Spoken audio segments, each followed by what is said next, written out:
They called it the Great Depression, but for some, it was the Great Awakening. Imagine it. New York City, 1931. Dust hangs heavy in the air. Job lines wrap around city blocks. The jazz clubs echo a sorrowful tune. America is gasping for breath, its lungs full of fear, its heartbeat slowed by scarcity. But inside one small lecture hall, something entirely different is happening. A broke, barefoot dancer, his soul bruised by rejection and his wallet empty, steps quietly into a room. His name is Neville Goddard. He has no idea that within moments, everything about his life is going to change. Not with money, not with luck, but with a sentence from a stranger that will shatter the rules of reality. "You're 6 months late," the man says. Neville blinks, confused. "I beg your pardon?" The stranger doesn't flinch. "The brothers told me you would come. You're late, but right on time." That man was Abdullah, a black Jewish Ethiopian rabbi, a man who, without ceremony, without apology, would become one of the most important spiritual teachers of the 20th century. Not because he wrote books, but because he knew something no one else dared to believe, that reality bends to the imagination of the disciplined soul. And that day he began to teach Neville the forbidden. Not forbidden because it was evil, but because it was too powerful, too simple, too direct. It bypassed priests, bypassed logic, bypassed the institutions that feed off your fear. It was a technique so daring, so clean, so surgical in its magic, that it could pull money from the unseen into your palm with one act, one decision. And it starts with a door, not a metaphor, a real physical door. Abdullah told Neville, "Close the door and do not open it again." It wasn't a poetic suggestion, it was instruction, command, a mystical technology of the mind embedded in the physical to collapse the gap between desire and reality.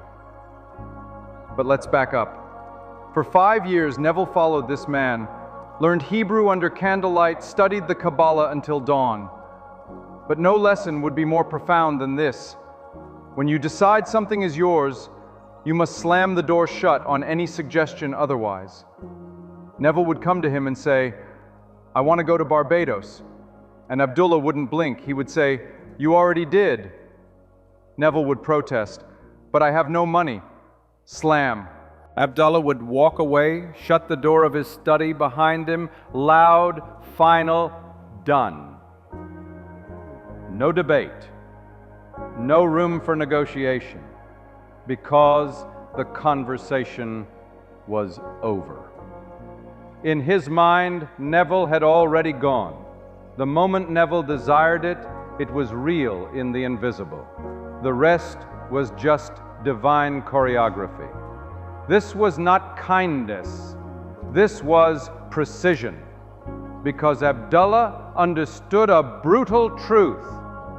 Every second you talk about the how, every time you peek behind the curtain of your own miracle, you unplug it from the socket of faith. The power dies when you try to prove it. Now fast forward to December 1933. Neville is broke. Again. The world is collapsing outside. Breadlines are growing, faith is shrinking. But inside his mind, Barbados. He tells Abdullah he wants to go home. Abdullah snaps, "You're already in Barbados, stop talking like you're not." And for weeks, Neville walks the streets of New York, feeling the humid breeze of the tropics in his imagination. He hears the sea, he smells the salt, he boards an imaginary ship every night before bed. And every time doubt creeps in, slam. Not metaphorically, he slams the door of his apartment, boom, on the outside world, on logic, on doubt, until one day a letter arrives. His brother Cecil, a $50 check, a ticket. He arrives at the port with a third-class ticket, ready to sail home. But at the gate, the agent says something strange. We've had a cancellation. You've been upgraded. To what? First class. Exactly what Abdullah said. Exactly what Neville declared. And that, my friend, is the secret. Not visualization alone, not feeling alone, but the combination of 3 forbidden steps that break open the gates of wealth, opportunity, and freedom. Step 1. Absolute declaration. You do not wish for money. You do not try to manifest money. You declare, with no hesitance, that it is already yours. You say, I have $10,000 in my bank account. You say, I am employed at the perfect job. You say, I have more than enough. And you say it like you say, my name is Sarah, or I am breathing. There is no gap, no question mark. Abdullah used to say, you're either pregnant or you're not. There is no kinda. Either you have the thing in your world, your imagination, or you don't. And if you don't, nothing will help you. Not prayer, not begging, not effort. Step 2, the door slam. You walk to a real door, your bedroom, your office, your kitchen. You speak your desire aloud as a fact. Then you slam that door, not angrily, decisively. You close it as if God Himself said, it is done. You are anchoring the physical to the metaphysical. You are telling your subconscious, this reality is closed, that reality is open. This act, neuroscientists now confirm, creates a kinesthetic anchor, a physical movement that tells your brain, no more debate. The matter is settled, the page is turned. Step 3, the vow of silence.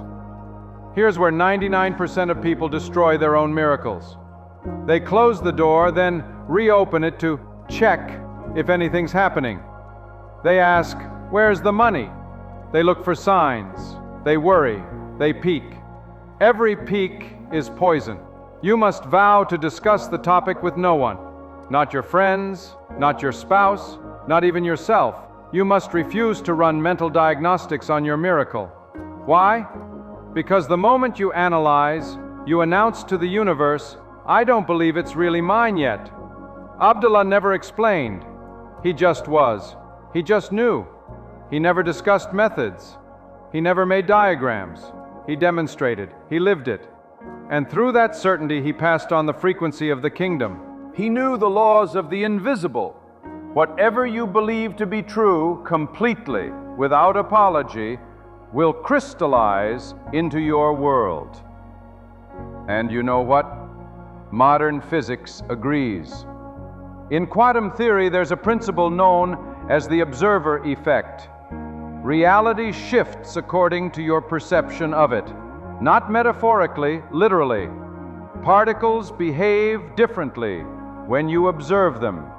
They collapse into form. The unseen becomes seen, but only if you're watching with certainty. That's the doorway.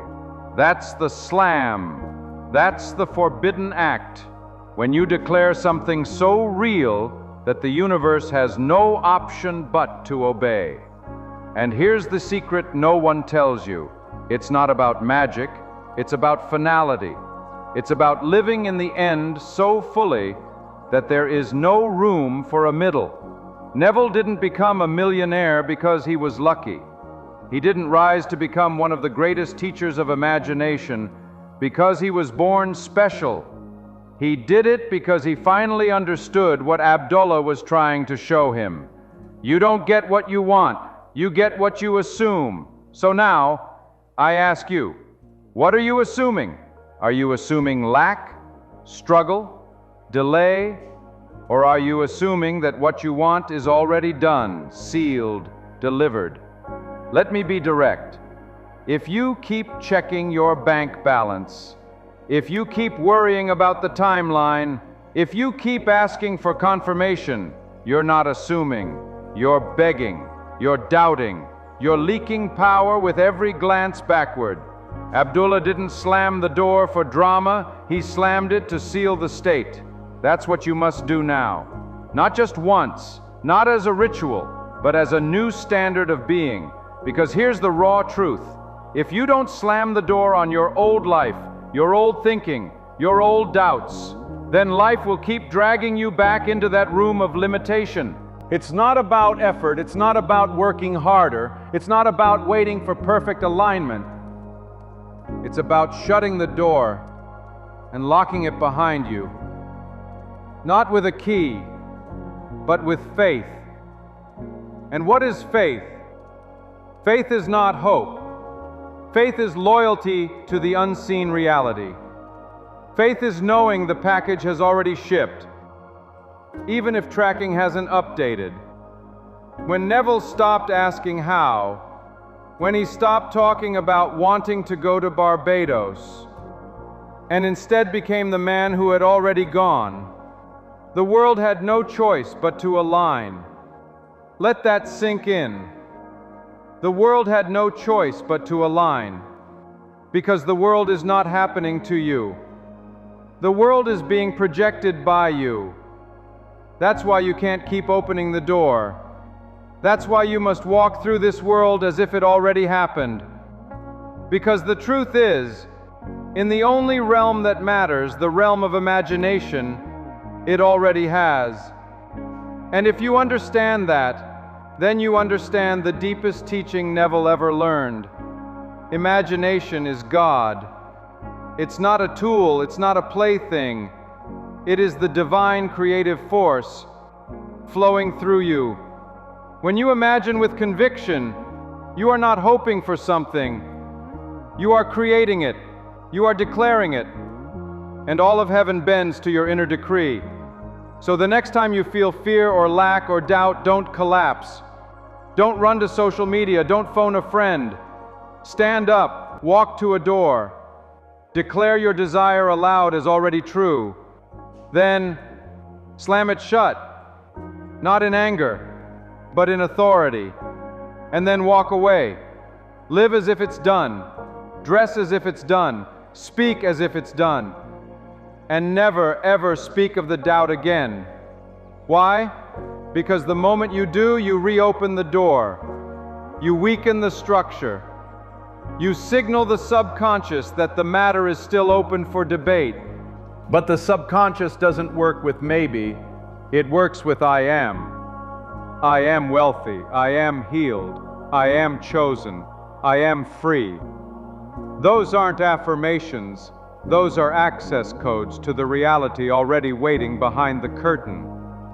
And the door is the symbol. The door is the line in the sand between who you were and who you are now. You do not cross back. You do not explain your faith. You do not negotiate with delay. You decide and you remain, because that is the truth. Faith is remaining. Remaining loyal to the new version of you even when the 3D world mocks it.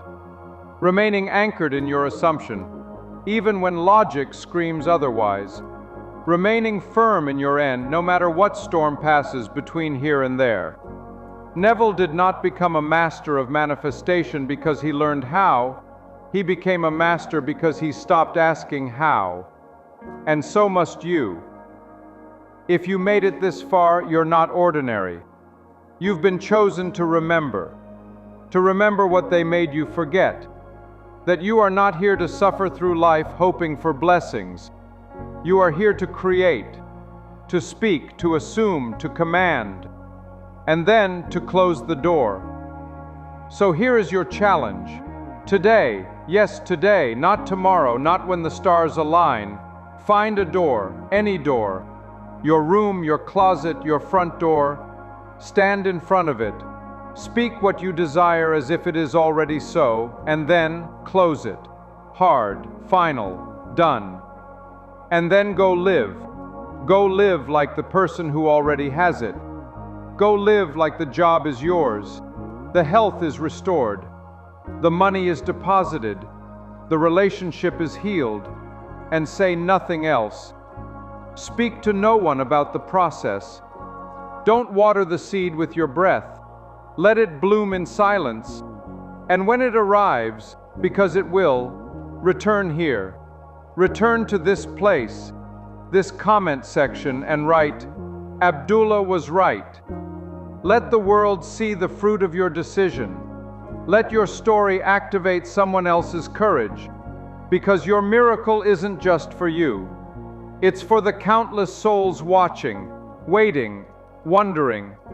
If this works, be their proof, be your proof, and above all, be the one who closed the door and never opened it again.